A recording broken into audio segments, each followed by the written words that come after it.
Differentiate करो density और relative density के बीच में, और फिर ये भी समझो कि रिलेटिव डेंसिटी का यूनिट क्यों नहीं होता। ये कॉन्सेप्ट क्लैरिटी के लिए बहुत इंपॉर्टेंट है। पहले डेंसिटी को सिंपल लैंग्वेज में पकड़ते हैं। डेंसिटी का मतलब होता है कि गिवन वॉल्यूम के अंदर कितना मास पैक्ड है। जितना ज्यादा मास सेम स्पेस में, उतनी हायर डेंसिटी। इस आइडिया को फॉर्मूला में लिखना इजी है।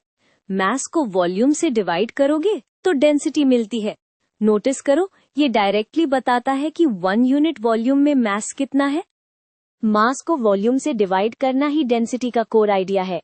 अब यूनिट सोचते हैं, क्योंकि डिफरेंस यहीं से सुपर क्लियर होता है।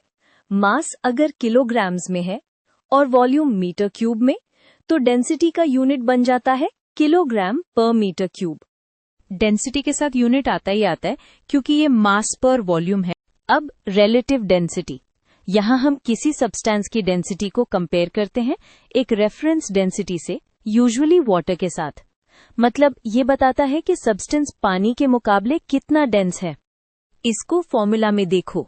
रिलेटिव डेंसिटी बेसिकली रेशियो है सब्सटेंस की डेंसिटी डिवाइडेड बाय वाटर की डेंसिटी। रेशियो कंपेयर करने का क्लीन तरीका है। ये कंपैरिजन एक रेशियो से होता है, इसलिए रिलेटिव डेंसिटी बोलते हैं। अब differentiate clearly, density absolute value होती है मास पर वॉल्यूम यूनिट के साथ। रिलेटिव डेंसिटी कंपैरिजन होती है कितना टाइम्स डेंस, और नॉर्मली यूनिट नहीं होता। अब मैं क्वेश्चन पूछती हूँ, रिलेटिव डेंसिटी डायमेंशनलेस क्यों है?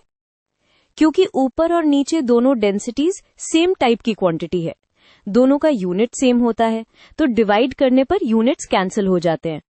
यूनिट्स कैंसिल का आइडिया इस एक्सप्रेशन से दिखता है, same unit over same unit, result becomes pure number. बस इसी वजह से रिलेटिव डेंसिटी का कोई यूनिट नहीं होता।